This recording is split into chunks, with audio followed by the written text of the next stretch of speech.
Muito bom dia a todos. Declaro aberta esta sessão de julgamento do Tribunal Pleno do TRE do Rio Grande do Sul e saúdo os eminentes colegas, desembargador Armínio da Rosa, desembargador Silvio Moraes, desembargador Gerson Fischmann, desembargador Gustavo Diefenteller, desembargador Thompson Flores, desembargador Amadeu Butelli, saúdo o eminente procurador Dr. Fábio Venzon, saúdo o Dr. Rogério Vargas, em nome de quem saúdo todos os servidores do nosso TRE.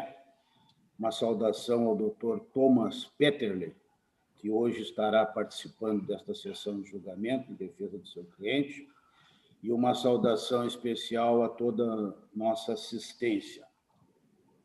O primeiro julgamento da manhã, colegas, é o recurso 060059792, de Sapucaia do Sul, relatoria do eminente desembargador Gustavo Diefenteller, recurso interposto por Nilo Carneiro da Fontoura e com pedido de sustentação oral pelo Dr. Thomas Petterle, que falará pelo recorrido Carlos Eduardo Douglas Santana. Antes de passar a palavra ao ilustre advogado para se manifestar, se for o caso, passo a palavra ao eminente relator, desembargador Gustavo Diefenteller, para a sua manifestação inicial. Muito obrigado, senhor presidente. Saúdo Vossa Excelência, saúdo os demais excelentíssimos integrantes da Corte, o excelentíssimo doutor Fábio Venzon, procurador regional eleitoral, o excelentíssimo doutor Tomás Petterle, que ocupa a nossa tribuna virtual, o ilustríssimo doutor Rogério Vargas, nosso secretário judiciário e secretário da sessão. Envio os meus cumprimentos cordiais aos estimados servidores do TRE e também uma saudação especial a todos aqueles que acompanham a nossa sessão pelo YouTube. Senhor presidente, eu só pontuo para o doutor Tomás, e a critério dele, claro, fica a manutenção do seu interesse na sustentação oral ou não, que o meu voto está indo ao encontro dos interesses do cliente dele e, aliás, seguindo a mesma linha preconizada pelo eminente procurador regional eleitoral. Doutor Tomás, então, consulto Vossa Excelência se irá querer proferir a sustentação oral ou se abrirá a mão da sustentação. Bom dia, senhores desembargadores, senhor procurador do Ministério Público.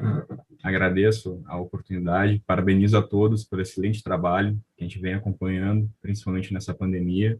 Agradeço a celeridade de todos os processos que a gente vem acompanhando. De verdade, para nós, eu me sinto muito orgulhoso de fazer parte desse tribunal. Na verdade, eu teria pouquíssimas palavras só para complementar muito rapidamente por uma questão específica que talvez seja até um conexo a outro processo que deve ser distribuído essa semana ainda.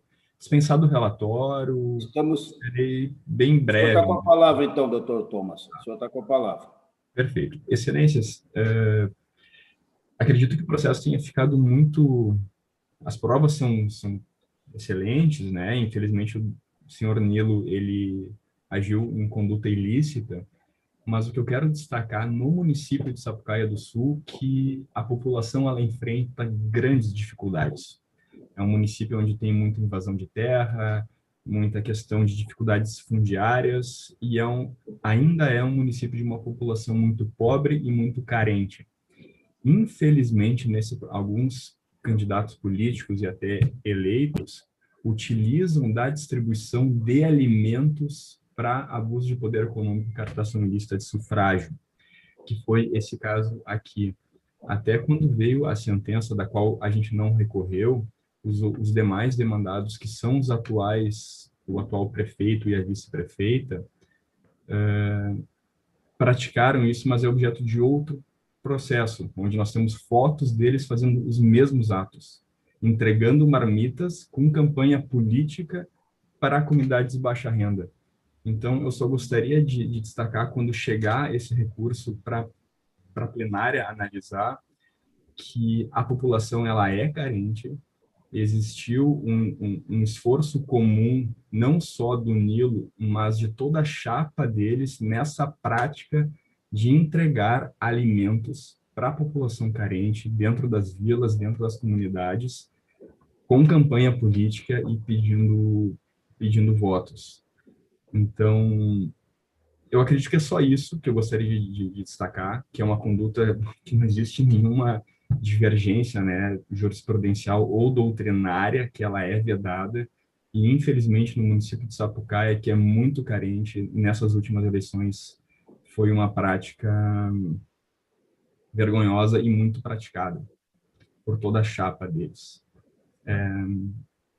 É isso só que eu gostaria de narrar aos senhores. Perfeitamente, doutor Thomas. Obrigado. Com a palavra, o eminente procurador, doutor Fábio Venzon. Excelentíssimo senhor presidente do Egrégio Tribunal Regional Eleitoral do Rio Grande do Sul, excelentíssimos desembargadores integrantes da Corte, doutor Rogério Vargas, da Secretaria de Sessão, em nome de quem saúdo todos os servidores, uma saudação especial ao doutor Tomás, que se encontra na tribuna, uma saudação especial também à nossa audiência. Esse recurso interposto por Nilo Carneiro da Fontoura, vereador diplomado como suplente, na eleição de 2020 no município de Sapucaia do Sul, contra a sentença zerada pelo juízo da 108ª Zona Eleitoral, que julgou parcialmente procedente a ação de investigação judicial eleitoral em face do referido candidato, reconhecendo abuso de poder econômico e, por isso, determinando a cassação do registro da sua candidatura e declarando inelegível, com fundamento no artigo 22, inciso 14 da Lei Complementar pelos próximos 8 anos, contra das eleições. Bom, a questão aqui, basicamente, diz com assistencialismo de caráter eleitoreiro. O candidato, ele, no curso da eleição, setembro do ano passado, ele cria uma ação solidária, que ela é custeada ali pelo CTG Domadores, na qual ele distribui alimentos por um valor ínfimo, um valor de R$6 o custo, né? Então subsidiado, e utiliza isso na sua propaganda eleitoral, né? Não é apenas o ato do assistencialismo, mas é a utilização disso na sua propaganda eleitoral para conseguir votos, né? Daí, e também o período, né? O período em que inicia essa política assistencialista aí do candidato é exatamente no período eleitoral, em setembro, né? O que faz realmente a prova e não deixa dúvidas de que se trata de uma providência de cunho eleitoral, utilizando recursos que não são recursos que são recursos de campanha, e nem seria possível, né, ficar fazendo doações em troca de voto. Mas aqui tem uma natureza exatamente eleitoreira dessa atividade, uma atividade que tem um custo econômico e que desequilibra a disputa, porque outros candidatos que não têm condições de fazer a mesma política assistencial como essa, uma ação assistencial, né, uma política, mas assim, uma ação assistencialista como essa, não conseguem ter os mesmos votos. Então, além disso, entendemos que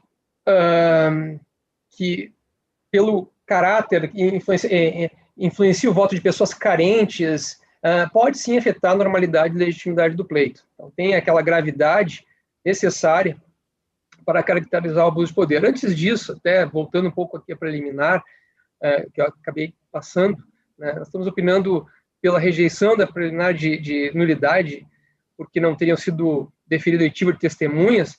Na verdade, ele não alega qual o prejuízo, né? Sem prejuízo, o artigo 219 do nosso Código Eleitoral determina que não se declara nulidade. Então, daí nós estamos aqui opinando pela rejeição da preliminar de nulidade.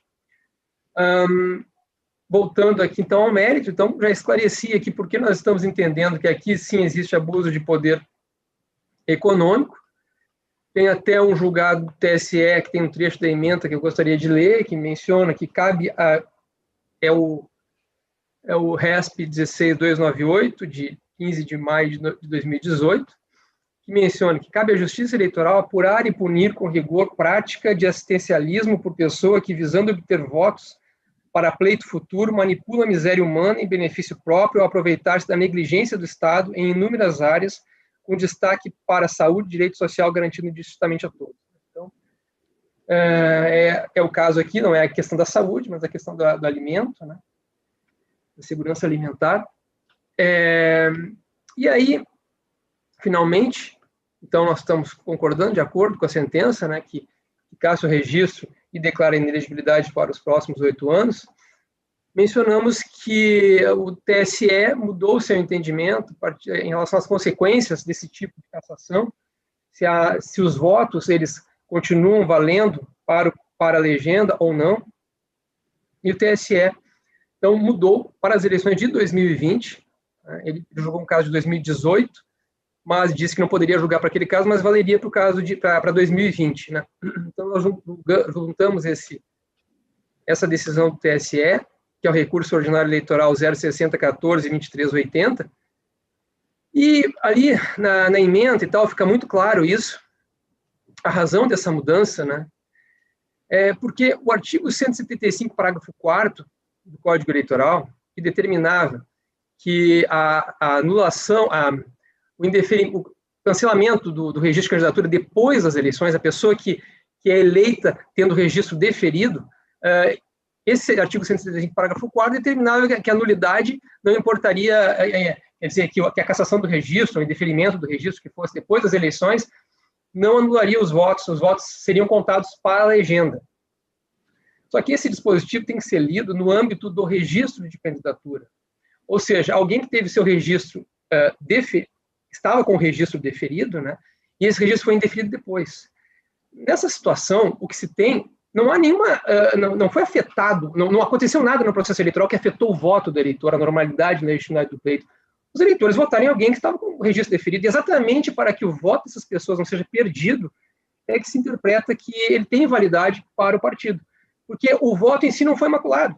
Basicamente, a pessoa não cumpria alguma das condições de elegibilidade, ou tinha alguma causa de inelegibilidade, mas não aconteceu nada no processo eleitoral, né, no curso do processo eleitoral, que afetasse a validade do voto. Por isso, não haveria nulidade da votação. Acontece que nós temos outras situações em que também se caça o registro, como é o caso, de ilícitos praticados no processo eleitoral, no curso do processo eleitoral, né? Ilícitos praticados no curso. Ilícitos que afetam o voto, a capacidade do voto, a validade do voto para exatamente delegar o poder soberano do povo para alguém, né? Se esse voto foi obtido mediante compra de votos, por exemplo, abuso de poder político, abuso de poder econômico, notadamente o abuso de poder, porque o abuso de poder ele só existe quando se reconhece a gravidade para afetar a normalidade e legitimidade do pleito. Se está reconhecendo que a gravidade que afeta a normalidade e legitimidade do pleito, como é que esse voto, como é que esse ilícito que gerou essa consequência grave, que portanto, se afeta a normalidade e legitimidade do pleito, está afetando a votação, afeta a votação. E essa votação, ela não pode ter consequências jurídicas, não pode daí se extrair consequências jurídicas, esses votos não podem ter validade. Se esses votos foram dados em virtude de abuso de poder, eles não podem ser dados nem para o candidato, nem para o partido. Até porque é interessante que, se assim não fosse, os partidos iriam, inclusive, estimular esse tipo de conduta ilícita, porque ele seria beneficiado sempre, mesmo que a pessoa fosse cassada, né? Então, em virtude disso, o TSE fez essa divisão. Quando o ilícito é um ilícito praticado na eleição, a cassação do registro é um ilícito praticado na eleição, ele macula o voto, por isso anula, e esse voto não tem consequências jurídicas. Agora, se foi apenas um indeferimento de registro de candidatura, nesse caso não. Tem alguns trechos aqui da ementa aqui que eu achei interessante destacar, né?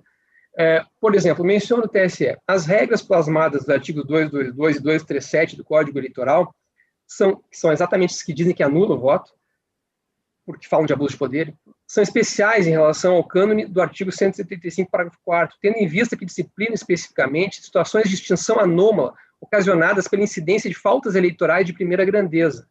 Os 2 primeiros artigos nessa toada cobram aplicação peculiar e, portanto, prevalente no âmbito do direito eleitoral sancionador, ao tempo que a norma residual, o artigo 175, prepondera no seu campo específico, relacionado com a análise da habilitação jurídica dos indivíduos que almejam cargos de representação eletiva, ou seja, a questão de registro de candidatura, habilitação jurídica, 175. Aí menciona também, ao lado desses argumentos, cabe observar que o parágrafo 4º do artigo 175 do Código Eleitoral autoriza o aproveitamento do apoio eleitoral pelo partido do candidato excluído, com esteio na ideia de que o simples descumprimento de requisito essencial para o exercício do direito à candidatura não enseja dúvidas nem suspeitas sobre a retidão da vontade externada pelo eleitorado.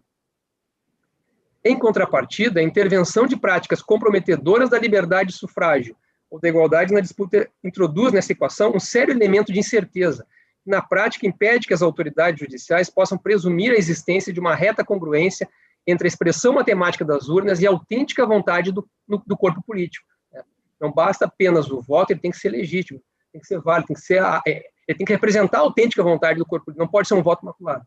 A fraude, a coação, o abuso de poder e os demais comportamentos proscritos pelos artigos 222 e 237 do Código Eleitoral constituem, em essência, circunstâncias que comprometem, em um nível micro, o elemento volitivo da escolha política, em um nível macro, a validade jurídica do conjunto de manifestações apuradas em um certo sentido.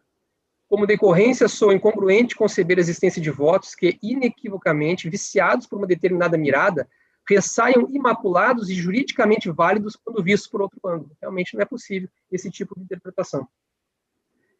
Embora a saída autorizada pelo artigo 175, parágrafo 4º, favoreça a lógica do aproveitamento do voto, na medida em que a manifestação cívica resulta prestigiada, minimamente pela validação da componente partidária da escolha, interferências ilícitas nos trilhos do certame afetam a sua normalidade, consequentemente impossibilitam a descoberta da autêntica opinião dos votantes. As decisões judiciais que reconhecem práticas comprometedoras da legitimidade eleitoral têm como efeito a quebra do paradigma da intangibilidade da vontade popular. A Constituição Federal assegura a prevalência da decisão majoritária apenas na quadra de mandatos obtidos sem abuso. Depreende-se da Carta Constitucional que a legitimidade é um valor que se sobrepõe ao princípio da maioria. E cita a precedência. Então, com essas considerações, nós estamos opinando pelo conhecimento e desprovimento do recurso. Com a palavra, o eminente relator, desembargador Gustavo de Offenthaler. Obrigado, senhor presidente. Renovo as saudações antes proferidas. Tanto o doutor Tomás quanto o doutor Fábio situaram bem os limites do recurso que estamos analisando. A par disso, os colegas tiveram acesso ao meu projeto de voto e, em seguida, as partes, inclusive o doutor Tomás, estão logo, se chancelado o meu voto para os colegas, estão logo assinado o acórdão, terá acesso também. Em homenagem à relevância do tema, a relevância da própria causa, eu preparei um rápido resumo para que não ficasse para trás, corresse o risco de deixar para trás qualquer aspecto relevante, e peço a paciência dos colegas e do Dr. Tomás e do Dr. Fábio de me ouvirem rapidamente, né? Então, como já dito, trata-se de apelo de Nilo Carneiro da Fontoura contra a sentença que, em AIGE, cassou o registro de candidatura e declarou sua inelegibilidade. Em prefacial, o recurso pleiteia a nulidade dos atos processuais devido ao indeferimento de produção de prova testemunhal. Sem razão. Os fatos estavam, desde o início, elucidados à saciedade. Daí a inutilidade de oitiva de testemunhas, pois a causa de pedir remota se funda em fatos incontroversos. A recente julgamento desta Corte, em caso semelhante, o Real 0600-966-32, de relatoria do excelentíssimo desembargador Thompson Flores. Afasto, portanto, a preliminar. Quanto ao mérito, no caso, é certo que houve distribuição de refeições de qualidade a baixo custo, a partir de setembro de 2020, ou seja, às vésperas das eleições municipais do ano passado, subvencionada pelo CTG Domadores do Rincão, entidade privada. Nilo era o patrão do referido CTG e candidato a vereador na data dos fatos. Os eventos foram divulgados por meio de redes sociais.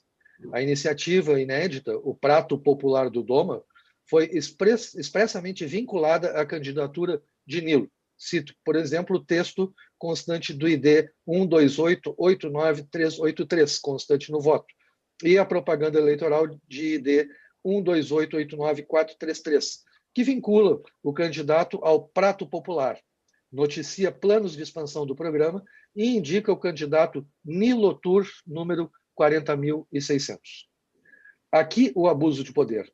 O forte laço entre a só aparente, no meu modo de ver, caridade, porque de caridade, na verdade, não se tratava, e a candidatura. Não importando que o recorrente tenha se posicionado como suplente, pois, abro aspas, para a configuração do ato abusivo, não será considerada a potencialidade de o fato alterar o resultado da eleição, mas apenas a gravidade das circunstâncias que o caracterizam, fecho aspas. E as circunstâncias são graves porque o assistencialismo foi realizado durante o período de campanha por entidade privada perante pessoas em estado de hipossuficiência, com o efeito multiplicador da divulgação nas redes sociais. O recorrente, em pedido alternativo, requer que os 408 votos a ele endereçados sejam destinados ao PSB de Sapucaia do Sul. Eu me permito aderir integralmente à fundamentação, ora externada de parte do seu parecer pelo Dr. Fábio, aderindo aos seus argumentos, e no particular, e acrescento que esse aproveitamento dos votos é inviável. Como bem dito pelo Dr. Fábio, de uma maneira muito mais ampla, a jurisprudência do TSE adotou a exegese de que o artigo 222 do Código Eleitoral possui posição preferencial em face do artigo 175 do mesmo diploma, pelo princípio da especialidade. Recurso ordinário eleitoral, citado por ele, 0600 1423-80, relatoria do ministro Edson Fachin. Nada mais lógico, constatado o abuso de poder, não há fundamento jurídico para que os votos sejam considerados na competição eleitoral sob pena de benefício indevido. Encaminhando para o final, senhor presidente e colegas, diante do exposto, voto para afastar a preliminar de cerceamento de defesa e, no mérito, negar provimento ao recurso de Nilo Carneiro da Fontoura nos seguintes termos. 1. Para manter a cassação do registro de candidatura. 2. Manter a declaração de inelegibilidade pelo prazo de 8 anos. 3. Declarar a nulidade dos votos a ele atribuídos nas eleições de 2020. 4. Determinar ao juízo da 108ª zona eleitoral que proceda ao recálculo do quociente eleitoral. É como voto, senhor presidente.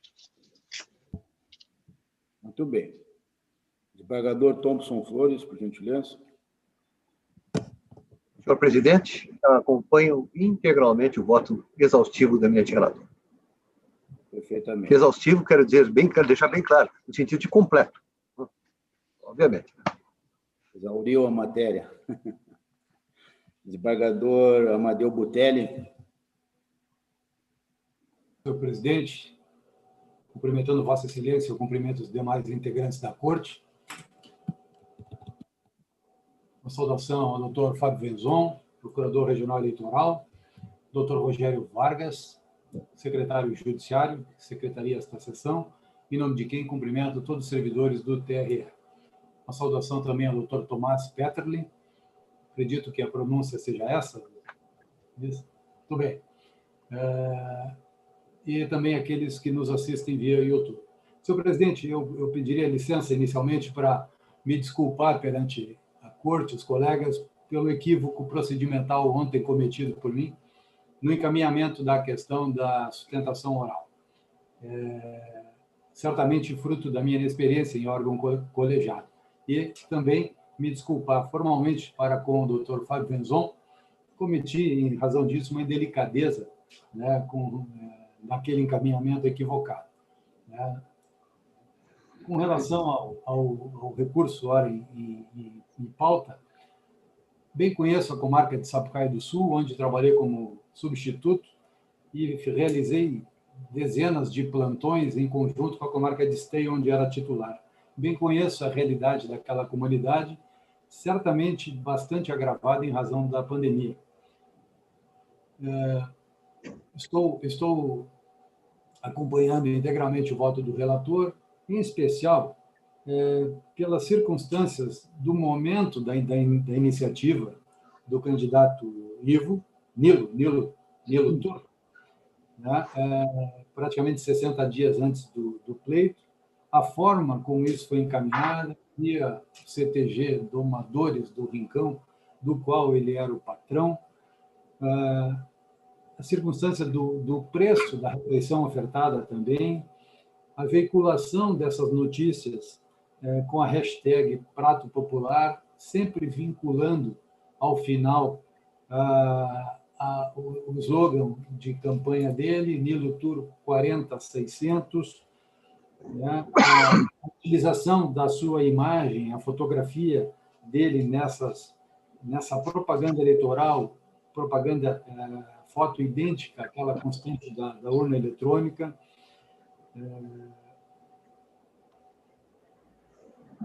Por essas razões todas, eu entendo manifestamente caracterizado o abuso do poder econômico e, em razão disso, senhor presidente, estou acompanhando na íntegra o voto do relator.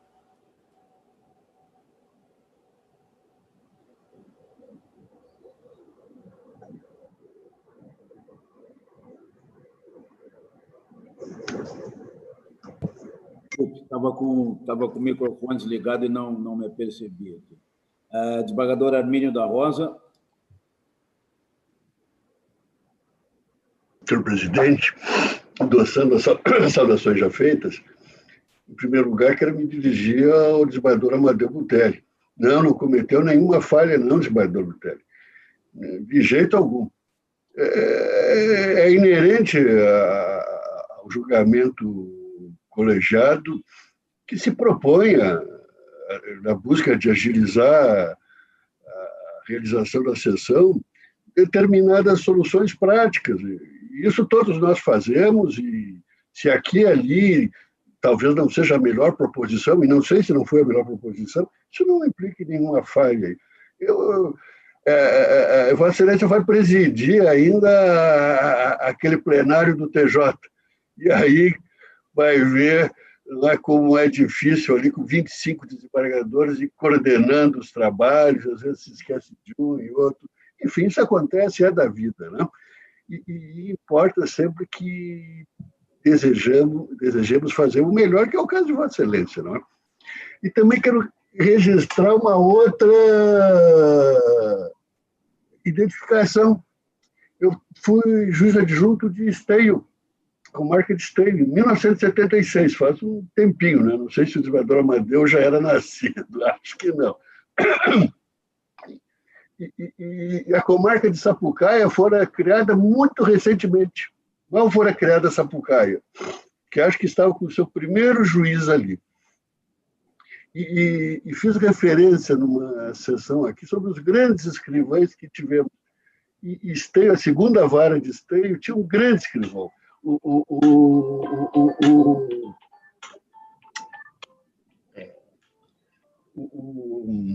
Jairo Fortes Pacheco, grande escrivão. Ele foi escrivão em Sapucaia. E lá em Sapucaia foi escrivão com o Mário Rocha Lopes, não é? E conheci histórias fantásticas ali da comarca de Sapucaia ao tempo do Dr. Mário Rocha Lopes, depois desembargador Mário Rocha Lopes, especialmente nos episódios da época da Revolução. Mas Sapucaia tinha e continua a ter peculiaridades, né? É uma das cidades da região metropolitana, talvez apenas Viamão e Alvorada detêm a melhor condição social, a pior condição social. Sapucaia é daquelas, e a época era muito mais aguda a situação social de pobreza de Sapucaia. Esteio já era uma classe média, e Sapucaia era de média para baixo a sua estruturação social. E isso muito traduz o que se vê neste caso. Mas antes há que se tratar da prefacial de nulidade. Eu confesso, e já referi aqui, que eu não simpatizo com o indeferimento de prova, inclusive testemunhal. A prova testemunhal está no artigo 442 do atual Código, ela sempre é admissível. Portanto, em princípio, salvo as restrições legais que começam a aparecer no artigo 443, a prova testemunhal há de ser deferida. Já registrei aqui uma certa indisposição que tenho com vamos dizer assim, uma ojeriza produção de prova. Mas, no caso, se está diante daquelas hipóteses em que o próprio Código justifica o indeferimento da prova testemunhal, que aparece no artigo imediatamente seguinte ao artigo 442, que é o artigo 443 do Código. A supremacia da prova objetiva, que é aquela assente em documentos,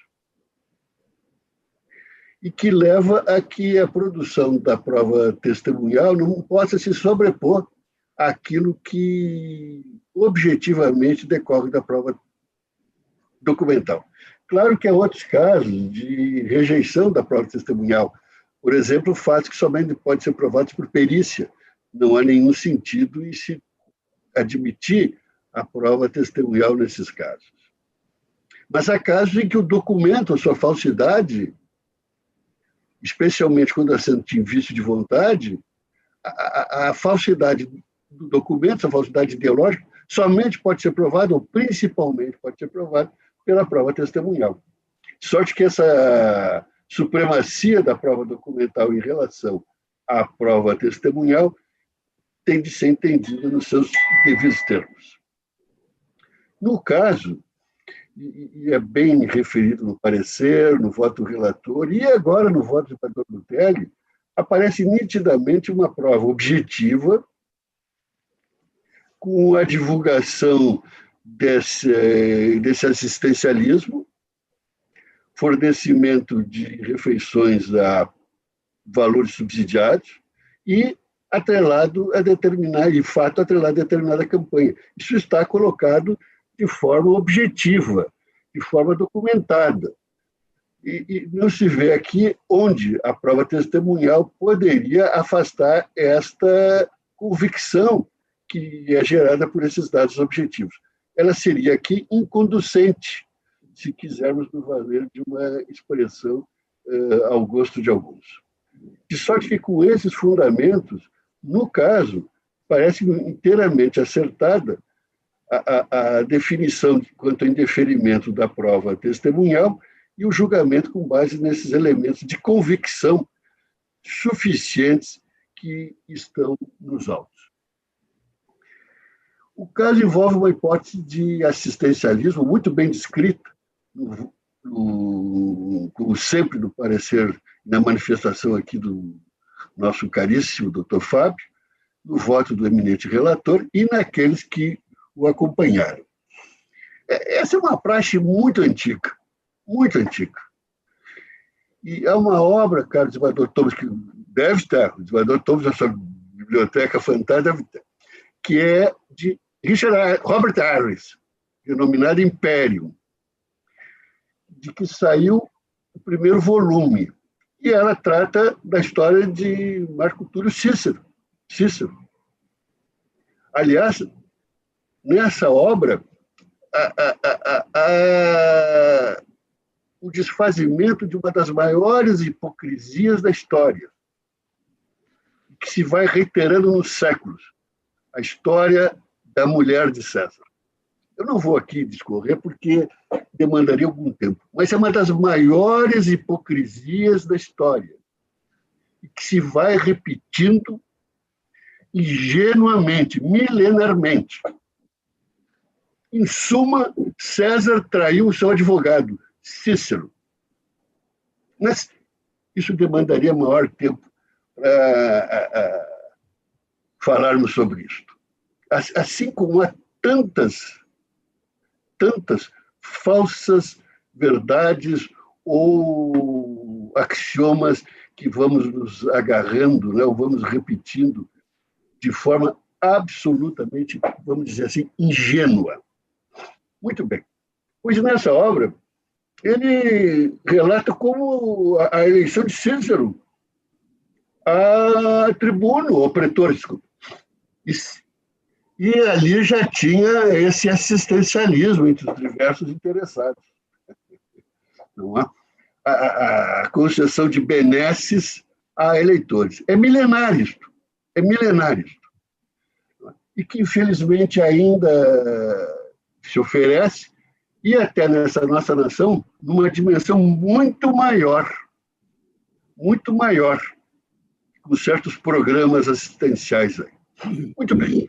Então, não há nenhuma dúvida aqui desse assistencialismo vitando, praticado pelo candidato, e que, com isso, conseguiu obter determinada votação com os votos contagiados. Não se trata de vício na candidatura, mas vício no voto, o que foi muito bem descrito no parecer do Dr. Fábio, com a felicidade que o Dr. Fábio tem nas suas manifestações. O vício aqui é no voto. Por conseguinte, esses votos não podem ser considerados, são votos viciados, votos nulos. E não voto na candidatura, uma deficiência de registro, etc., que não contagia o voto. Então, senhor presidente, pedindo escusas pela maçante manifestação, mas creio que o caso, pelo relevo, muito bem destacado pelo eminente relator, merecia esse tipo de consideração. Até porque tem um desdobramento, acredito, na sessão de hoje, com o nosso desembargador Silvio, né, se não me engano. É o voto, senhor presidente, acompanhando, pedindo vênia para subscrever o voto do eminente relator. Muito bem. Desembargador Silvio Moraes. Eminente presidente, renovando as saudações já feitas, em especial ao doutor Fábio Venzon, doutor Rogério, na pessoa dele, a todos os nossos funcionários do TRE, ao doutor Thomas, que nos acompanha nesta sessão. Eu quero começar, presidente, elogiando o voto do desembargador Gustavo de Fenterer, eminente relator, que didaticamente dividiu, tive o prazer de atentamente ontem reler o voto. Ele começa realmente trabalhando pela nulidade muito bem enfocada aqui pelo desembargador Armínio, como de hábito, e que eu também me convenci do acerto da não tomada dos depoimentos das testemunhas, porque o desembargador Gustavo, no voto, ele realmente relata com absoluta pertinência neste exame detalhado de prova. Me chamou muito a atenção quando ele dá destaque ao que ocorrera no CTG e mostra, inclusive, a questão do candidato aparecendo na divulgação deste fato e trajando a roupa típica com um lenço e utilizando nesta veiculação a mesma fotografia que ele utilizou na candidatura e lá, quando ele faz o seu texto, declarando que não se tratava, na verdade, diz no texto, né, refeição de qualidade a preço acessível, e aí ele vem Nilo Tour 40.600, ou seja, nas divulgações efetuadas também está o mesmo número que é utilizado, evidentemente, na sua propaganda eleitoral. Então, como muito bem pontuado pelo desembargador Armínio, este fato também ficará marcado comigo, a robustez das provas estavam mais que suficientes ao convencimento seguro do magistrado, de sorte que era absolutamente irrelevante a ouvida das testemunhas, porque, evidentemente, não teriam jamais o condão de descaracterizar estas provas documentais já carreadas fortemente aos autos.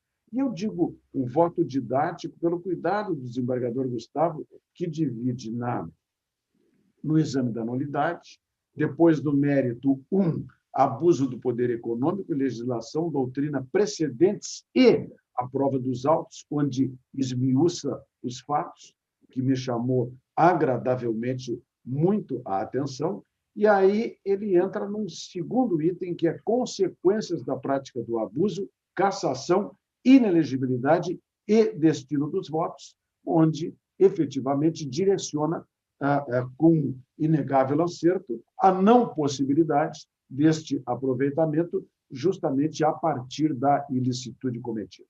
Então, e ainda nos brinda com um trecho da sentença reforçando aquilo que foi decidido em primeiro grau, e também com o sempre ilustrado parecer do Dr. Fábio Venzon, que, em parte, até adotou como razões de decidir. Por isso, e o que consta dos autos e do belíssimo voto, renovando meus cumprimentos, eu estou, eminente presidente e mais colegas, acompanhando integralmente o eminente relator. É como voto. Muito bem. Desembargador Gerson Fischmann. Senhor presidente, renovando as saudações a todos, na sua pessoa, a todos os colegas da Corte, uma saudação especial ao Dr. Fábio Venzon, representante do Ministério Público Eleitoral, ao Dr. Rogério Vargas, que teria a sessão, ao Dr. Tomás, que fez uso da tribuna com muita propriedade, com muita objetividade. Senhor presidente, eu gostaria, até antes de analisar rapidamente o voto, colher o ensejo, até pela manifestação do desembargador Butelli e pela manifestação do desembargador Arminio, também aqui, em sessão ao vivo, fazer apenas um esclarecimento que me parece que se impõe, porque, como disse o desembargador Arminio, ao vivo e na liderança de 25 desembargadores, já não é fácil a condução.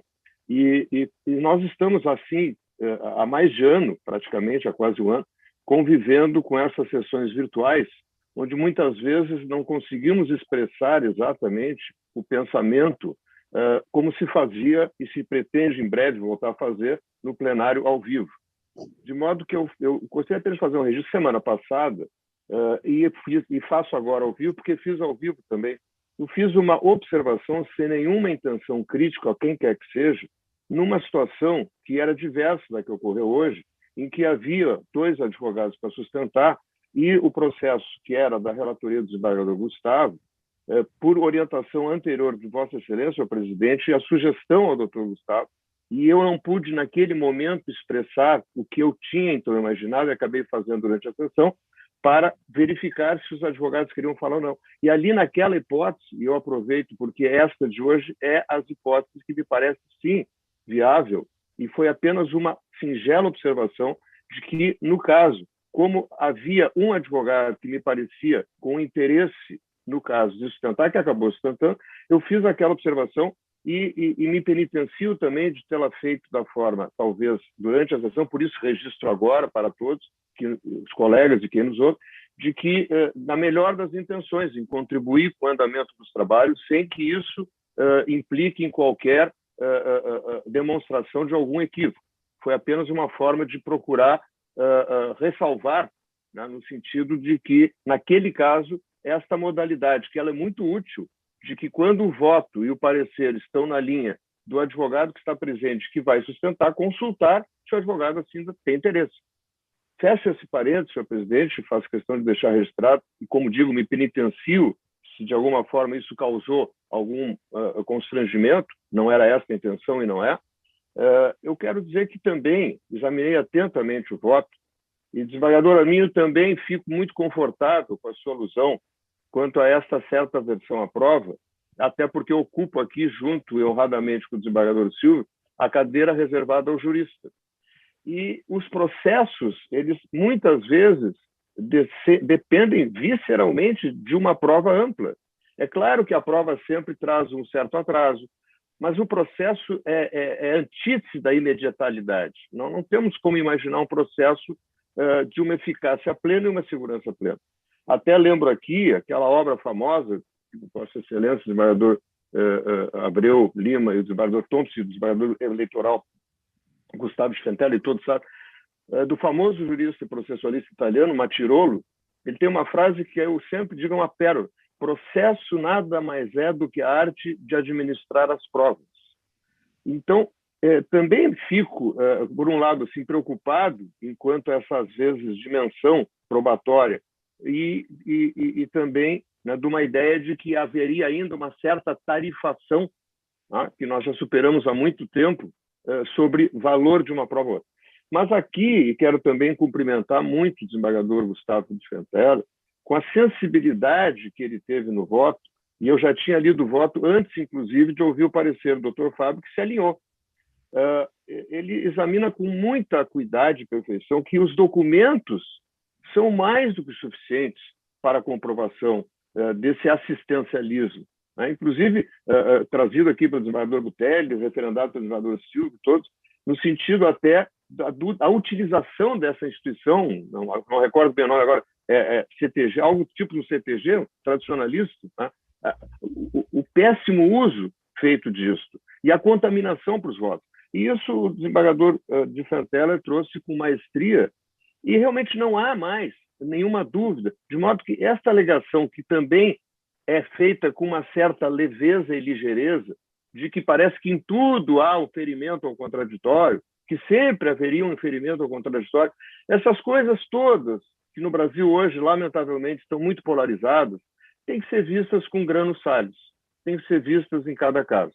Então, eu queria expor essas breves palavras, senhor presidente, pedindo também escusas se me estendi, achei que era importante o registro anterior, e dizer que estou acompanhando integralmente o voto do eminente relator. Muito bem. Antes de proclamar o resultado... Senhor presidente, só se me permite, Claro. só um pequeno registro. Minha atenção à manifestação do desembargador Gerson, muito feliz. O desembargador Gerson é exatamente o processo, por vezes, é essa arte de administrar provas. Eu recordo um caso que tive em Guaíba, de um imenso valor, em que a ordem de inquirição das testemunhas era relevantíssima. Por vezes, desprezamos isto, né? Mas havia, e o advogado justificou, o saudoso professor Leônidas Caminha, justificou que era necessário que primeiro se ouvisse uma das testemunhas, que era um ex-governador do Estado. Por razões que eu não vou declinar aqui, não é? Mas acho que já disse ontem, né? Cada processo é um processo, né? E sabê-lo conduzi-lo, né? É uma arte que o juiz há de saber manejar com a máxima destreza. Só essa observação. Mas até isso, né?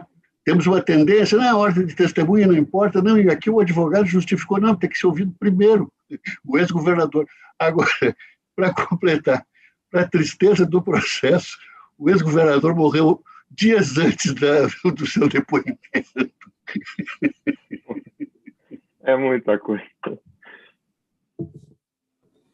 Muito bem, mas eu ia fazer só uma brevíssima referência, que está íncito esse processo também, como motivação do fato, que foi aqui julgada a situação econômica do município de Sapucaia.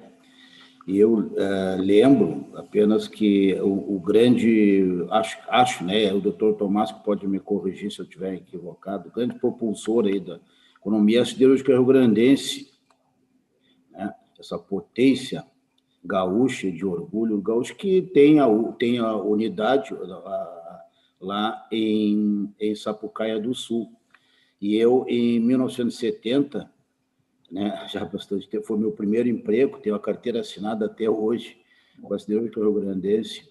Eu, muitas vezes, fui a Sapucaia como funcionário da área, então, administrativa, né, e realmente a siderúrgica rio-grandense, em que pese se trate, como muito bem foi historiado aqui, se trata de um município com dificuldades econômicas, ainda bem que apesar disso, ainda temos lá a siderúrgica rio-grandense, que é essa empresa que é um orgulho dos gaúchos, né?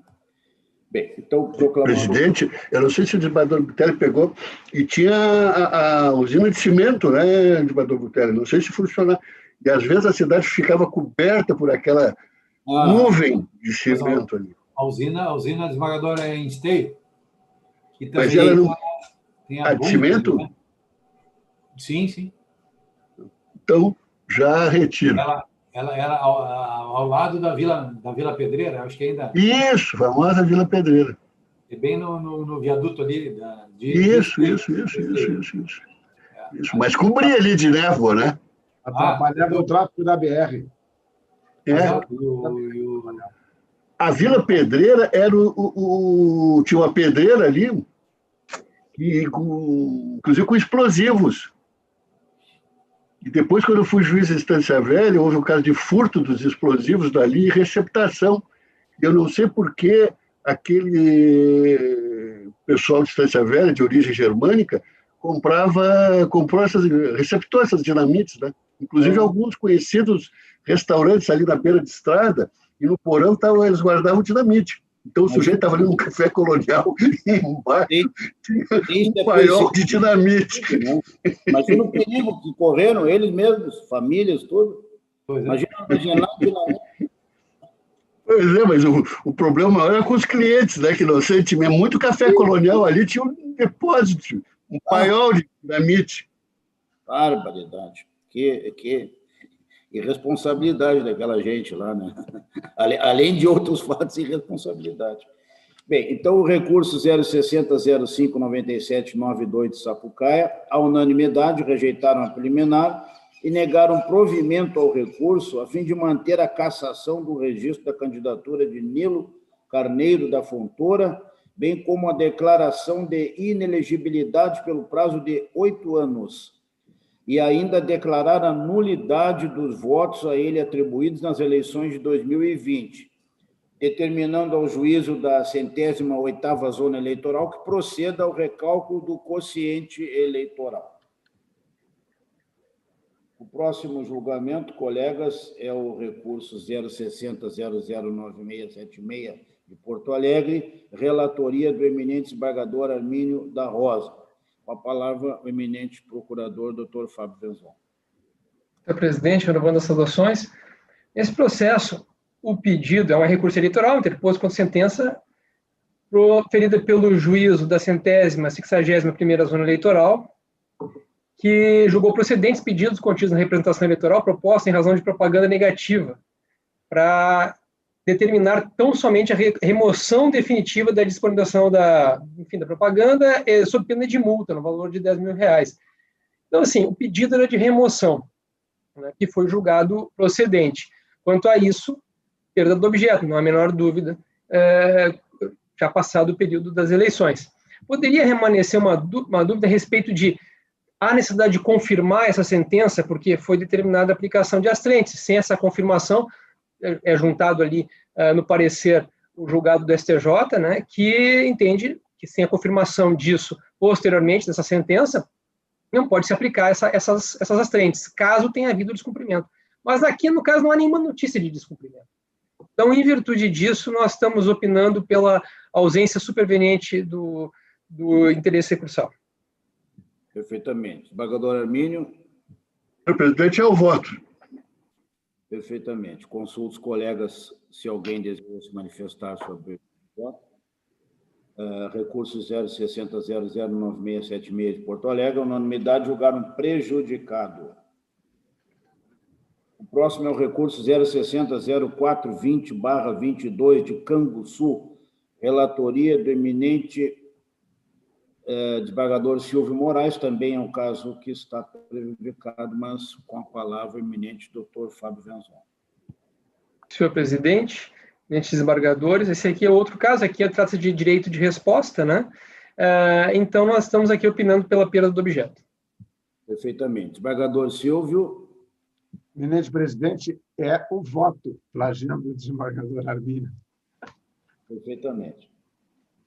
Consulto os colegas se alguém deseja se manifestar. Então, recurso 0600420/22 de Canguçu, a unanimidade julgaram prejudicado por perdas permanentes do interesse recursal. O próximo é o recurso 060059270 de Sapucaia do Sul, também do recorrente Nilo Carneiro da Fontoura, com a palavra o eminente procurador, doutor Fábio Venzon.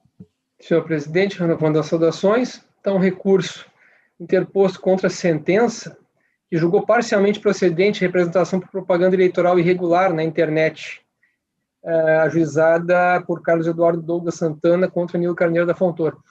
E, no caso, estamos entendendo que é intempestivo, porque a intimação foi no dia 23 de novembro, antes das 18 horas, o recurso foi interposto somente no dia 25, prazo de 24 horas. Caso se entenda que é tempestivo, No mérito, eu acrescento ao parecer, que não havia adentrado ao mérito, mas acrescento que estamos opinando pela manutenção da sentença, porque o recorrente ele não nega que manteve a página no Facebook para fins eleitorais sem comunicação à Justiça Eleitoral.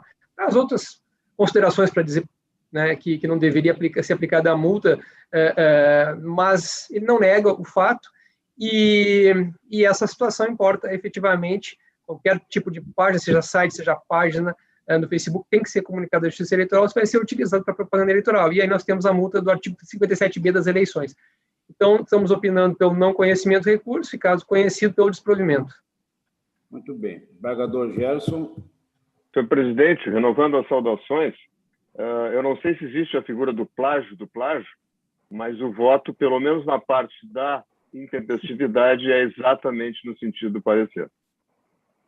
Muito bem. Consulto os colegas se alguém deseja se manifestar. Então, recurso 060-05-9270 de Sapucaia do Sul, a unanimidade não conheceram. O próximo é o recurso 060-02-6938, procedência do tio Hugo. O tio Hugo, só antes de, rapidamente, sempre que nós às vezes fazemos lembranças aqui que são interessantes. Quando eu fui promotor de justiça na primeira comarca de Tapera, 1978, janeiro de 79, eu tomei posse, o tio Hugo era um posto de gasolina ali na entrada de Tapera, que ia para Tapera e Birubá, né? E se entrava ali, naquela época não havia asfalto, muito antes, pelo contrário, por ser escoamento de soja, chão vermelho, botavam muitas pedras, então a gente, para percorrer ali 30 quilômetros, talvez nem isso, levava 2 horas de automóvel, de tanta pedra que tinha. E hoje tio Hugo é um município. Hoje não, já há algum tempo. A relatoria do eminente desembargador Gustavo Diefenteller, eu passo a palavra ao eminente procurador, doutor Fábio Venzon.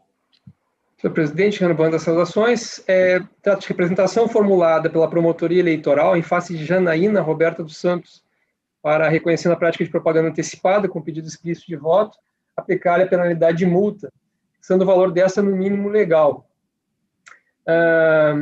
Recurso é tempestivo e no mérito.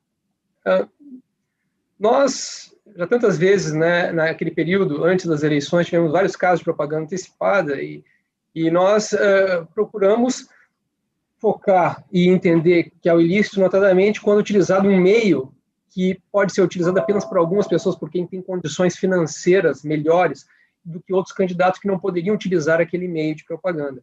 Aí a propaganda antecipada ela é bastante deletéria, sempre focamos nisso, né? Então, em determinadas situações em que a pessoa, na sua página do Facebook, o que qualquer um poderia fazer, pega e lança a sua candidatura e usou o que seria as Magic Words, nós entendemos que não teria que haver pedido explícito. Magic Words já seria uma interpretação extensiva para uma situação que, na prática, não desiguala oportunidades, porque qualquer um poderia ter feito a mesma coisa. E o próprio legislador foi que passou a autorizar que as pessoas se lançassem como pré-candidatos. Passou no 36A, passou a autorizar isso. Só não pode haver o pedido explícito de voto, né? Mas como não entendemos que de declaração inconstitucional desse trecho que fala do pedido explícito de voto, está valendo efetivamente. Então, nas hipóteses em que houve pedido explícito de votos, aí como o 36A está valendo, acabamos nos manifestando pela aplicação da multa. E aqui é o caso, né? Então, nessa hipótese, não há dúvida de que há o pedido de voto, e aqui foi mencionado o seguinte, em relação ao fato, né? O Ministério Público ajuizou a representação em face da recorrente para propaganda, porque no dia 13 de setembro, durante a convenção dos partidos progressistas republicanos, a candidata a vereadora Janaína Roberto Santos publicou em seu Facebook um pedido de voto para a majoritária antes do início da campanha. Aí ela coloca, aí foi colocado, assim a representada veiculou propaganda eleitoral antecipada, sobretudo ao fazer uso da expressão vote 11, Elton e Dr. Jorge. O que equivale é um pedido de voto, né? Vote 11, aí não tem dúvida nenhuma, um pedido explícito de voto. Então, em virtude disso, o parecer, que inclusive é do Dr. Pumes, no qual estamos concordando, né, é no sentido de que, efetivamente, há aqui a propaganda eleitoral antecipada. Tem mais um trecho aqui do parecer que ele menciona o seguinte: note-se que o juiz, o qual afastou de forma irrefutável o argumento da defesa de que referida publicação não teria sido levada ao conhecimento público, argumentando que basta acessar o link informado na inicial da representação para se verificar que se deu no modo público, não no modo privado. Significa que qualquer pessoa poderia visualizar e, portanto, foi sim levado ao conhecimento público a candidatura dos membros da majoritária de Tiúgo. Então, com essas considerações, estamos opinando pelo conhecimento e desprovimento do recurso. Muito bem. Desembargador Gustavo de Offenteller. Eminente presidente, renovando as saudações e uma breve referência ao que foi dito aí sobre o tio Hugo, ao tempo em que nós fomos juízes corregedores, eu e o colega Amadeu, desembargador Amadeu, tive o prazer de ombrear com ele durante 4 anos lá na corregedoria. O tio Hugo, a minha região de correição era Passo Fundo, né? Então o tio Hugo era uma referência para chegar em Passo Fundo, né? Estamos passando por tio Hugo, estamos chegando perto, ali tem aquelas bifurcações, aqueles caminhos ali para chegar ou em Carazinho ou em Passo Fundo, enfim. Mas, dito isso, para descontrair, eu estou proferindo meu voto exatamente na linha preconizada pelo doutor Fábio. Não há como descaracterizar o pedido explícito de voto formulado pela hora recorrente, então candidata a vereadora, em favor dos integrantes da chapa majoritária coincidente com a candidatura dela ou alinhada com a candidatura dela. De sorte, então, senhor presidente, que eu estou votando pelo desprovimento do recurso, mantida, então, a sentença e a multa aplicada. Muito bem. Consulto os colegas se alguém deseja fazer qualquer manifestação de voto. Senhor presidente, não, já que nós estamos aí sempre com esse isolamento, e essas são oportunidades várias da gente, como diz o desembargador Gustavo, tentar descontrair. Eu também tive muitas passagens pelo tio Hugo, mas não por estar na corregedoria, como meritoriamente desembargador de Offenteller e de Buteri, mas porque lá conhecia a minha esposa e lá morava a minha sogra. Então, eu também tinha minha correição em Passo Fundo. Eu ia até lá para sofrer a correição, mas passava pelo tio Hugo, que era um posto de gasolina, exatamente, onde a gente parava ali para um bom café. Hotel, é o lugarejo. Era o lugarejo. Mas, enfim, só esse registro histórico aí, e acompanha integralmente o voto do eminente relator. Perdoe a brincadeira. Senhor presidente, Amadeu, se me permite, claro. O desembargador Gustavo certamente tem essas lembranças desses paradouros, né, e tal, porque ele, obrigatoriamente, de tempo em tempo, tinha que parar para tomar um café e fumar. Prática que ele, infelizmente, ainda está exercendo até hoje. Mas não, mas e o cigarro. Então, não tinha estrada que ele não soubesse o melhor local para dar a paradinha, tomar o seu café e dar o seu pito. Mas só um registro. Mas eu fiquei curioso, desembargador Gerson, que ano foi isso? Porque eu como eu disse, eu morei em Tapera, foi quando eu assumi a promotoria, a primeira comarca, foi janeiro de 79.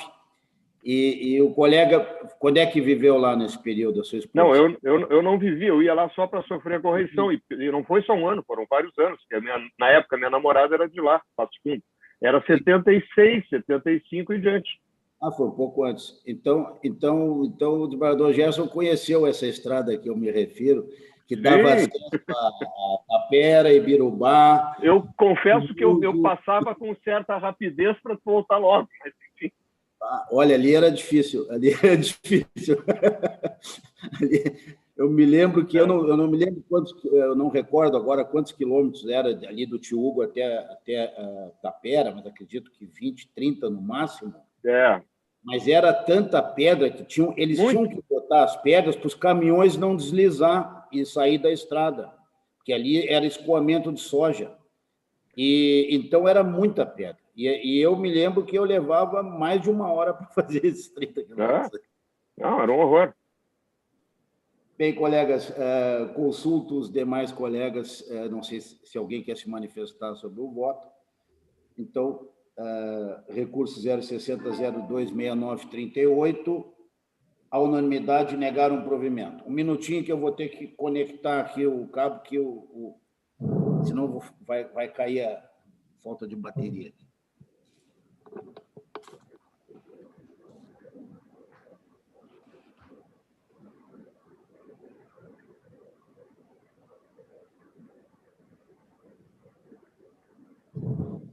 Muito bem. Dando, então, continuidade à nossa sessão, O próximo é o recurso 060-02-8408 de Igrejinha, relatoria do eminente desembargador Thomson Flores, com a palavra o doutor Fábio Venzon. Senhor presidente, renovando as saudações, neste recurso, que foi interposto pela coligação Avança Igrejinha, em face de sentença exarada pelo juízo da 149ª Zona Eleitoral, que revogou o provimento militar e julgou improcedente a representação por divulgação de pesquisa eleitoral irregular, ajuizada em face da coligação, pelo menos assim, aparentemente para mim, me pareceu que esse processo o objetivo era a não divulgação da pesquisa, não era a aplicação da multa. Inclusive, o recurso seria nessa linha, da não divulgação da pesquisa. Se for isso, limitado à não divulgação, haveria, obviamente, a perda do objeto. Então, nós estamos complementando o parecer pelo não conhecimento, a perda do objeto. Agora, caso superado, caso se entenda, por exemplo, que aqui está se buscando a aplicação da multa também, bom, aí o parecer nosso parecer foi no sentido de que não havia a irregularidade, e foi mencionado ao final aqui, quanto à alegação de irregularidade da pesquisa decorrente da utilização de bairros e localidades não oficiais do município, de ausência de entrevista de pessoas em bairros oficiais, penso que não procede, porque o inciso 4 do artigo 2º e o inciso 1 do artigo 7º da resolução 23.600 permite que a delimitação do local de pesquisa seja feita por meio dos bairros ou da área física em que foi realizada, de modo que a utilização da nomenclatura da região, conforme popularmente reconhecida pelos moradores do município, atende aos critérios do referido dispositivo. Ademais, conforme ponderado pelo membro do MPE, com atuação em primeiro grau, os bairros consultados, com efeito, existem, fato público e notório aos que residem no município de Igrejinha e cidades adjacentes, sem que haja possibilidade de ilação quanto às suas inexistências pelo só fato de não constarem de uma vergastada lei municipal já superada pelo dinamismo urbano-social. Isso aí é do promotor, aparecido do promotor primeiro grau. Tampouco procede a alegação quanto à ausência de identificação da sigla partidária dos candidatos, pois tal fato não configura irregularidade, uma vez que o artigo 3º caput da resolução exige tão somente que a pesquisa identifique os nomes dos candidatos pesquisados que restou atendido. Start porque não restou demonstrada a existência de irregularidades na pesquisa, o desprovimento do recurso com a consequente manutenção da sentença de improcedência é a medida que se impõe. Porque também entendi que, se o objetivo era que não fosse divulgado, ela foi registrada. Se o objetivo é que não fosse divulgado, e se entendeu por julgar improcedente, no momento que é divulgada essa pesquisa, é difícil falar em aplicação de multa, né? Bom, o parecer, então, nesse sentido, pelo não conhecimento e, caso conhecido, pelo desprovimento do recurso. Muito bem. Com a palavra, eminente relator, desembargador Thomson Flores. Senhor presidente, o voto é exatamente no sentido da preliminar, né? Voto no sentido, então, de votar prejudicado por perda de objeto, perda de interesse superveniente. Perfeitamente. Consulto os colegas se alguém deseja se manifestar. Então, recurso 060-02-8408 de Igrejinha, a unanimidade julgaram prejudicado por perda superveniente do interesse recursal. Vamos, então, ao último julgamento da manhã. É o recurso 060-0480-85 de São Pedro do Sul, relatoria do eminente desembargador Amadeu Butelli, recurso interposto pelo PT de São Pedro do Sul. Com a palavra, o eminente relator, desembargador Fábio Venzon. Senhor presidente, procurador, né? Você me colocou como relator e como desembargador e relator. Vou oferecer meu parecer. Não, como é que foi, doutor Fábio? Desculpe. Não, o senhor me colocou como relator e desembargador. Desculpe, doutor Fábio. Com a palavra, então, nosso eminente procurador regional eleitoral, doutor Fábio Venzon. É a distração aqui. Às vezes a gente fica... aquela questão já foi referido aqui exaustivamente. Nós ficamos, até por estarmos online e ao vivo, tratando 2, 3 assuntos simultaneamente, principalmente no celular, os assuntos de trabalho, etc., e às vezes ocorrem esses equívocos aí, que também, vamos admitir, um pouquinho se deve pela idade, né? Mas compreensível, não pela idade, mas pelo volume de serviço, e realmente tem que tratar todas essas questões ao mesmo tempo. Mas só feita a observação. Pode ser uma premonição, presidente. O doutor Fábio pode ser desembargador aqui, seguiu o caminho do desembargador Thomson, né? Pode acontecer, claro. Com certeza pode acontecer. Com muita honra. Exatamente. Tem todas as condições e seria uma grande aquisição para o Poder Judiciário. Com certeza. Tá certo. Se Vossa Excelência fez o prenúncio.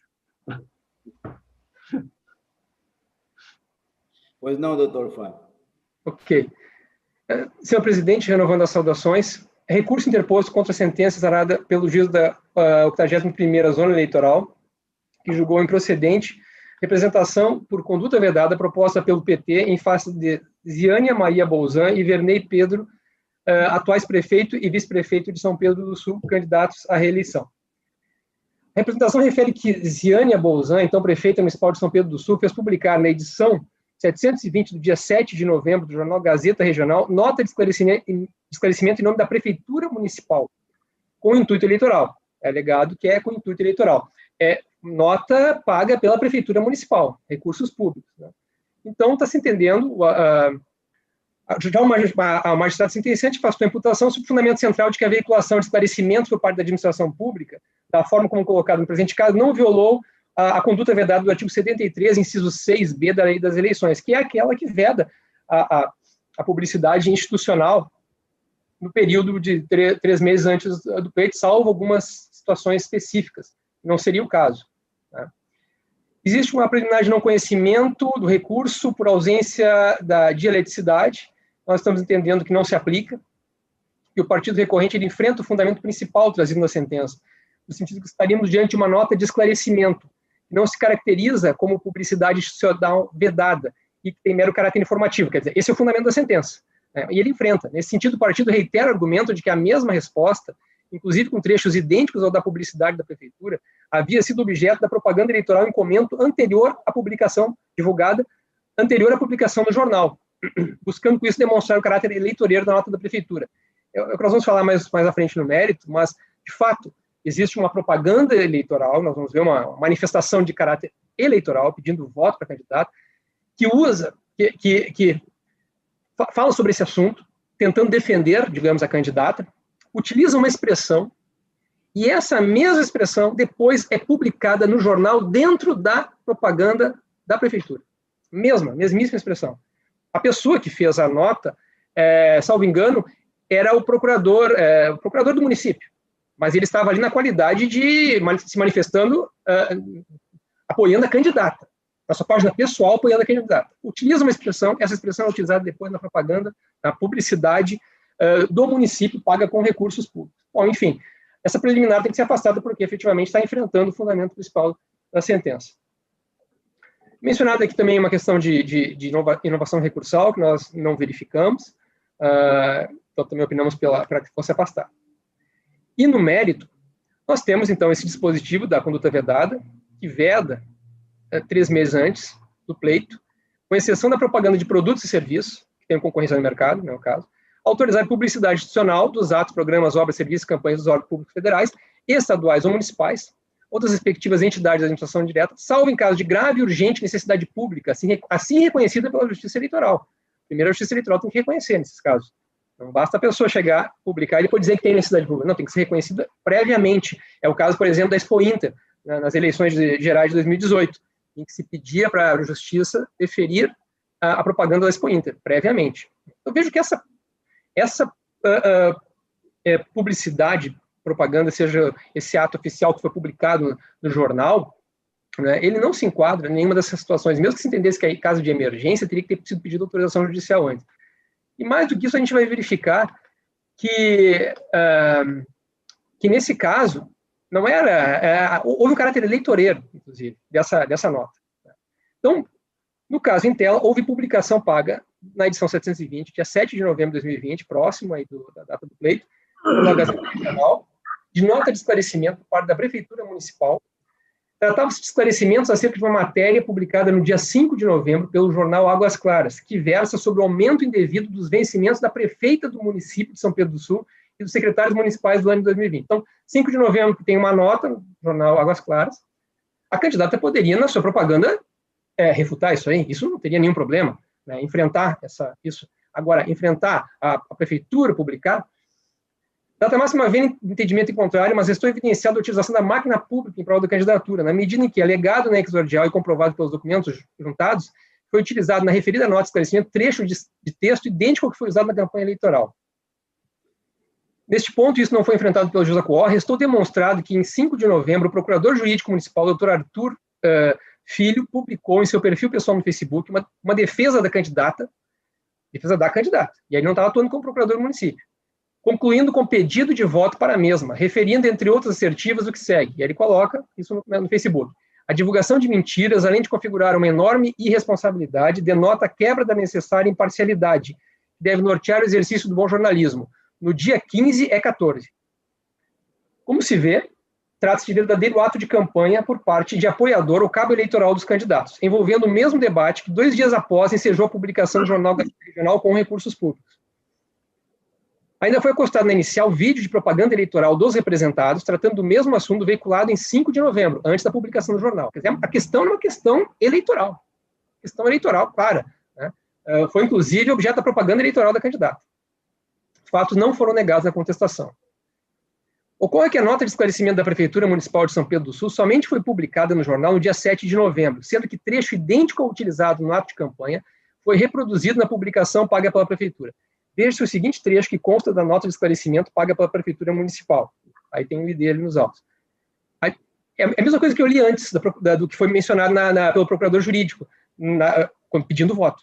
A divulgação de mentiras, além de configurar uma enorme responsabilidade, denota a quebra da necessária imparcialidade que deve nortear o exercício do bom jornalismo. A mesma frase, mesmíssima frase.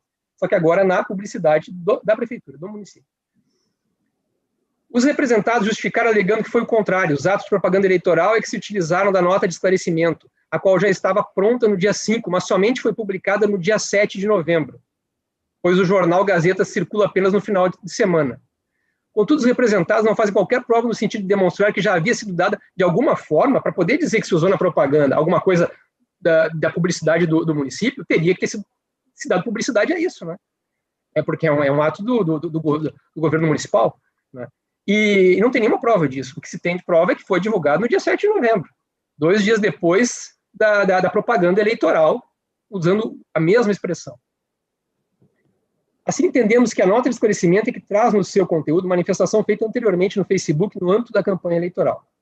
Mesmo que assim não fosse, resta evidente que o tema tratado na nota de esclarecimento envolvia debate na campanha eleitoral, razão pela qual a nota de esclarecimento veio em benefício da candidata à reeleição e somou-se à sua propaganda eleitoral. Mesmo que a gente desconsiderasse essa questão de ter utilizado as mesmas expressões, o conteúdo dela caracteriza aquela conduta vedada e uma outra conduta vedada que nós vamos mencionar aqui. Desta forma, entendemos que o pagamento da publicação por parte da Prefeitura Municipal teve por objetivo atender a campanha eleitoral da prefeita, candidata à reeleição. Logo, mesmo que não se caracterizasse como publicidade institucional vedada, como referido na sentença, se enquadraria na conduta vedada prevista no inciso 1 do artigo 73 da Lei das Eleições, consistente na utilização de bens da administração pública em prol da campanha. Aí se enquadrando, evidentemente, os bens móveis fungíveis, como são os recursos financeiros do município, gastos para pagamento da referida publicidade. Evidentemente que utilizar recursos do município em prol de uma candidatura se enquadra no inciso 1, na conduta vedada do inciso 1 do artigo 73. E é possível se qualificar nesse inciso nos termos da súmula 62 do TSE. Os limites do pedido são demarcados pelos fatos imputados na inicial, dos quais a parte se defende. De qualquer maneira, mesmo que não se enquadrasse nesse dispositivo, nós temos ainda o anterior, mostrando que seria uma publicidade institucional vedada porque não se pediu autorização judicial e ela não se enquadra nas demais hipóteses. De qualquer sorte, igualmente entendemos que se tratou de publicidade institucional, pois foi paga com recursos públicos e foi além do mero esclarecimento à população, fazendo também propaganda, apologia da questão atual, da gestão atual, inclusive em comparativo com a gestão anterior, que sofre crítica na nota. Vejam a gravidade de utilizar recursos públicos para isso, para fazer campanha eleitoral. Então, a nota diz o seguinte: isso demonstra a seriedade, compromisso e responsabilidade da administração municipal, a qual trabalha incessantemente no sentido da gestão adequada e correta dos recursos públicos. Todo o rombo financeiro deixado pela administração anterior, falando do rombo da administração anterior, todo o rombo financeiro deixado pela administração anterior foi pago e o crédito da Prefeitura Municipal foi recuperado. Antes não existia crédito, nem para comprar um parafuso, mas hoje as contas estão saneadas. Isso é matéria para propaganda eleitoral, não é para publicidade da Prefeitura. Tudo é pago em dia, as empresas que tinham se afastado voltaram a negociar com a Prefeitura Municipal, pois hoje recebem pelos seus serviços e produtos. Enfim, nos convencemos de que a publicidade paga pela Prefeitura está intimamente relacionada a tema que interessava a campanha da candidata à reeleição, tanto foi objeto de manifestação eleitoral por apoiador, cabo eleitoral e pela própria coligação, inclusive em momento anterior à divulgação de esclarecimentos feita pela Prefeitura, que diga-se usou na publicidade institucional texto idêntico ao utilizado na manifestação feita na campanha como acima referido. Ademais, a nota de esclarecimento aproveita para enaltecer a gestão atual da candidata representada em comparação com a gestão anterior, que é criticada na nota. Praticadas com o mesmo ato de condutas vedadas previsto no artigo 73, inciso 1 e 6, a linha D da Lei das Eleições, impõe-se aos representados a aplicação tão somente da pena de multa, nos termos do parágrafo 4º e 5º do mesmo diploma legal, desde que a gravidade da conduta consistente em apenas uma publicação vedada não é suficiente para ensejar a aplicação da sanção gravosa. É claro que entendemos grave, mas não a gravidade, aquela que de alguma forma tem que ter alguma... A gente tem que saber que nós estamos caçando uma pessoa, caçando um candidato que foi eleito. O fato tem que ter uma gravidade que supera simplesmente aquela do âmbito administrativo, que poderia gerar uma ação de probidade ou coisa do gênero. Ela tem que ter alguma relação com as eleições e com uma certa, não vou dizer potencialidade, porque a própria legislação para o uso de poder afastou isso, né? Mas a gente tem que sopesar o fato e verificar ele em comparação com os votos que a pessoa recebeu e se seria o caso de aquele fato ensejar uma cassação. E aqui nessa hipótese nós entendemos que não, que a pena de multa seria suficiente. Neste ponto, para afastar a escolha feita pelos eleitores, corolário do princípio da soberania popular, a conduta vedada tem de possuir elevada gravidade, caso contrário, aplica-se o princípio da proporcionalidade, com a incidência apenas da sanção pecuniária. Finalmente, cumpre salientar que a candidata representada, a prefeita municipal, é sancionada na qualidade de responsável, beneficiária da conduta vedada e o vice-prefeito, em virtude de ter sido beneficiário. Na nossa conclusão, então, opinamos pelo conhecimento e provimento parcial do recurso para aplicar a pena de multa por conduta vedada aos representados. Muito bem. Desembargador Amadeu Butelli. Senhor presidente, renovando as saudações, como só ia acontecer, o doutor Fábio praticamente esgota com muita profundidade a análise da situação e das provas produzidas na instrução.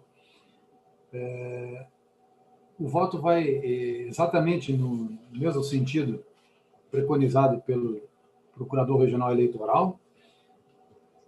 Objetivamente, a publicação dessa nota pela Prefeitura Municipal em Jornal da Cidade, na Gazeta Regional, no dia 7 de novembro, período dentro dos 3 meses onde não é possível fazer esse tipo de publicação, 2 dias após uma publicação efetuada em outro jornal local, manifesta intenção de rebater aquela argumentação trazida por aquelas informações. Eu inicio afastando as preliminares pelas razões expostas pelo nobre procurador eleitoral e sintetizando, usando um termo que ele mesmo usou no parecer, esta nota da prefeitura, ela transborda, ela extrapola os limites, digamos que se admitido fosse aquele esclarecimento que o magistrado de primeiro grau entendeu necessário com relação ao encaminhamento daquela questão relativa à ausência de envio de proposta legislativa para aumento dos subsídios dos dirigentes do Executivo Municipal, ela adentra a assuntos outros que manifestamente possuem caráter eleitoral e rebatem aquelas informações contidas na nota do dia 5 do partido adversário. Publicado no jornal Águas da Serra. Né? A linguagem, manifestamente, a linguagem publicitária, como referido, no final, enaltecem a administração atual, fazendo comparações com a administração anterior, citando o tal rombo financeiro que foi integralmente pago, que o crédito da prefeitura foi integralmente recuperado, né? e reproduzindo trechos de manifestações postadas pelo procurador municipal no Facebook, na campanha, no qual ele encerra, o doutor Arthur Heisberg, filho, no qual ele encerra a manifestação no dia 15/14, referência ao número do partido ou coligação. E também isso também foi veiculado em exatos termos, né, em mensagem bastante similar, no vídeo no Facebook da coligação União e Compromisso. de forma que, no caso, não é hipótese daquele exercício de exceção legal, de publicação de informes municipais durante aqueles 3 meses que antecedem o pleito eleitoral. Essa publicação prejudicou a igualdade entre os candidatos, e daí porque a razão da vedação legal ampla e restrita à propaganda institucional neste período. Essa nota não poderia ter sido divulgada pela administração pública naquela data. De modo que, senhor presidente, encaminho o voto no sentido, pelo conhecimento do recurso do Partido dos Trabalhadores, no município de São Pedro do Sul, afastando a matéria preliminar, e no mérito pelo parcial provimento ao efeito de julgar parcialmente procedente a representação, condenando Ziânia Maria Bolzan e Vernei Pedro Delcu ao pagamento de multa no valor de R$ 5.320,50, de forma individualizada, em virtude da prática de conduta vedada aos agentes públicos, nos termos do artigo 73, inciso 6º, a linha B, e parágrafos 4º e 8º da Lei 9.504/97. E também adoto algumas providências em relação ao terceiro interessado, habilitado no feito, Jefferson Lenz Microempresa, nome fantasia Gazeta Regional, para fins de reconhecer o cumprimento integral da decisão do juízo, decisão cautelar do juízo da 81ª Zona Eleitoral, quando deferiu a tutela antecipatória de urgência. E, por fim, alguma providência só de regularização do cadastro de uma advogada, doutora Marisa Pivoto Mulassani Zaboetsky, para a correção no registro da ação. E assim como voto, senhor presidente. Perfeitamente. Consulto os colegas se alguém deseja fazer qualquer declaração, manifestação de voto. Sim, senhor presidente. Eu estou acompanhando integralmente o completo voto do eminente desembargador Butelli, também registrar mais uma vez a qualidade do trabalho do doutor Fábio Venzon. Apenas registrar, eu substituí São Pedro do Sul quando juiz em Santa Maria, em 1980. São Pedro é um núcleo de alemães. Dá para ver pelos sobrenomes aqui a origem. Um dos personagens, um dos capitães da indústria de São Pedro era Bertoldo von Millen, de que a nossa tão querida Anete, secretária, não sei se o desembargador Vilarinho conhece, secretária de Câmara do Tribunal, é descendente. E isso, ele substituiu nos anos 80, me contavam lá que em 1978 faltou energia em São Pedro, e aí o pessoal ia assistir os Jogos da Copa do Mundo no posto de abastecimento da família von Millen, que tinha um gerador. Só que o gerador tinha um mau hábito de quando se aproximava um gol, ele caía. Então, ficavam sem saber o resultado dos jogos da maioria dos casos.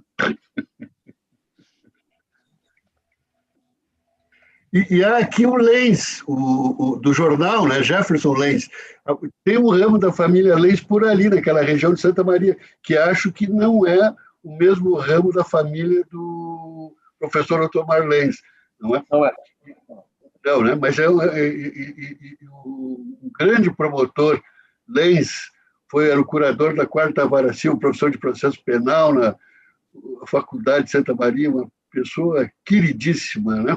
Que tenho grandes recordações. Um homem admirável. Irmão do desembargador Thompson, né, desembargador Thompson? Pois não, esse é outro. Esse é outro. Esse é outro Lenz. É um promotor. É dos Lenz de lá. Dos Lenz de lá. É outra família. É outra família. Outra família. A grafia mesma, mas é outra família. Isso. Perfeitamente. Presidente, o desembargador Armínio agradavelmente nos faz voltar no tempo com essas lembranças, né? Ele falou antes que estava em Sapucaia em 1976. Em 1976 eu começava a advogar. E em São Leopoldo nós tínhamos uma dupla de juízes maravilhosas, que era, eu não consigo lembrar o primeiro nome, mas era o juiz Salatino, depois desembargador Salatino. Sim. Junto do doutor Guilherme Castro, marido da Manuelinha da Júris, aonde ele veio em 1977. E ali, então, também começava eu na atividade da advocacia nesse tempo de vida. Eram figuras humaníssimas, o doutor Salatino. Maravilhoso. Era uma comarca espetacular. E era parceiro do desembargador Guilherme, né? Era parceiro dos hábitos ali. Porto Alegre juntos, voltavam juntos, participavam das festas com os advogados. Nós éramos não mais que 20 advogados na comarca. Não mais que 20 advogados na comarca de São Leopoldo naquele tempo. Recém, os ensinos largando as turmas, né? Eu fui da... O desembargador Silvio era um outro tempo, o relacionamento dos juízes, dos advogados, respeitoso, assim, de que diferença. Eu recordo ali advogados de São Leopoldo, Novo Hamburgo, tenho grato, o doutor Alexandre Snell, que ainda está vivo. Em plena atividade. Em plena atividade. O desembargador, ele é o mais velho do Vale em advocacia. Em São Leopoldo deve ser eu hoje, mas no Vale é ele.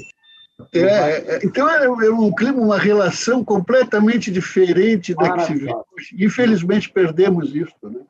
O Salatino nos fazia rir, o Guilherme nos aplicava umas pegadinhas. O desembargador Guilherme foi corregedor-geral da Justiça. Foi. Tem uma passagem interessante, mas essa aí depois outra hora eu falo, que o desembargador Scapini, que era dotado de um bom humor extraordinário. Assim que o doutor Gustavo puder voltar a nos oferecer os vinhos, presidente, certamente nós teremos bastante história para contar. Com certeza. Mas é bom, né? Lembrar essas coisas positivas, né? Isso é muito bom. Presidente, sabe, assim, só sem nenhum... O outro dia eu estava falando dos escrivães e eu fui rememorando aqui o Excelência, que advogou, o desembargador Gerson também, não sei se ainda o doutor Gustavo, o doutor Silvio. Aqui em Porto Alegre, quando eu assumi, eram escrivães magníficos. A primeira vara civil era os Dio Araújo, Francisco Dio Araújo e o Jairo Dio Araújo. Incomodava o banco do com ele a todo tempo lá. Araújo. A sexta vara civil era Humberto Brum Ferreira, dos Brum Ferreira. Eu tive 3 irmãos Brum Ferreira escrivães. A terceira, Orni Starter. O alemão Orni. Isso. E a sétima civil começava o Serginho Araújo. Serginho Araújo, exatamente. Isso aí. E os da Fazenda era uma elite. Era o Léo Bruchês, Tadeu Ciorelli, e da quarta até hoje está o Tasso. Até hoje está nativo. E acho que é o único escrivão sob regime de custas ainda que remanesce. E na antiga vara de falência era o Vesson Duro. Pai João Carlos Brum ainda é privatizado também. A família, né? Ela também. Não, é civil. João Carlos Brum é civil. Ele saiu da família? Ou ele... Olha, que eu saiba, é civil. Sempre civil. Mas nosso companheiro lá na confraria, Gerson, sabe quem é? É verdade. Mas eu acho que ele era de família. Ele era de família. Aqui em São Leopoldo, do Cardoso. O famoso Cardoso. A ex-esposa do João Carlos Brum, acho que era escrivã de uma vara de família. Se não me engano. Exatamente. Aquela de cabelo crespo. Loira de cabelo crespo. A minha memória não é muito boa. Na gestão do Foro também teve um escrivão, ficou anos lá. Anos. Gordinho. Agora, ali no foro da Siqueira Campos, tinha um atendente no balcão que era uma figura. Acho que era Deodoro o nome dele. E tinha os Coste, os irmãos Coste na contadoria. Na contadoria, o Edmar Coste. E o Cristiano na distribuição. Cristiano Rosa, né? Olha, saudosos tempos que a gente se relacionava conhecendo as pessoas pelos nomes e conversava. Eu era um frequentador assíduo do Fórum da Siqueira de Campos, do início da carreira, e a gente fazia uma relação muito saudável. O Silvio teve essa experiência também. É uma pena que hoje realmente se perdeu muito disso, e é natural pela massificação, pelo volume. Não mas te lembra eram outros. Lembra desse atendente de balcão, o Gerson Deodoro? Claro, claro. claro. Esse... Alto. Ele se achava o Deodoro da Fonseca. Seu Leopoldo era o Cardoso, né? Seu Leopoldo era o Cardoso, né? E tinha um distribuidor de São Leopoldo, Quem era o distribuidor contador. O nome dele não consegui. Sim, muito, muito, muito solícito, muito elegante. Vitor, não lembro o nome. Ele é elegante, ele era. Muito elegante. Eu acho que o cachimbo, né? Conquistador, assim, muito. Bom, aí eu já não sei. Eu não vou responder por danos morais aí. De todas as amizades. O Cristiano. Mas ele fumava cachimbo, né? Sim, sim. É falecido já o Cristiano. E em Novo Hamburgo tinha o Anacleto, da primeira civil, o Anacleto, pai do Van Carlo. Pai do Van Carlo. Sim, o Anacleto. Pai do Van Carlo. Não sabia que era o pai do Van Carlo. Foi na primeira civil de Novo Hamburgo. Vitor Mug. Mug. É daqueles Mug de Lagoa Vermelha. Exatamente. Família Mug de Lagoa Vermelha. Isso aí. É bom isso, né? Recordar. Eu estou tentando me lembrar, teve um escrivão bem conhecido, um rapaz jovem, aqui no Foro Central, talvez o Gustavo lembre, que é mais recente aí do Foro Central, o Gustavo Amadeu, e faleceu há pouco tempo, faleceu muito jovem. Lembra, Gustavo? Um loirinho. Sim, era de uma vara de família. Bem conhecido. Uma fazenda. Depois, sim, ele andou em alguns juizados. Era um rapaz também bem conhecido. Ele morreu muito jovem, menos de 50 anos, teve um câncer. Não era o Hélio Rebeschini? Eu acho que Hélio, acho que sim. Isso. Hélio Rebeschini. Hélio, exatamente. Morreu muito jovem. Era um escrivão conhecido, entrou jovem. Sim, muito cortês, é verdade. É. Enfim, nos cabe relembrar e tentar resgatar esses tempos, né? Que a gente mantém essa relação né? De lembrar as pessoas pelo nome, não pela função. O Jairo Fortes Pacheco era uma figura admirável lá, era escrivão da segunda vara de Esteio. E na primeira vara era a Dona Araci. E aqui em Porto Alegre também. Teve um tempo que eu jurisdicionei a segunda vara civil, que era da Dona Terezinha Gonzato.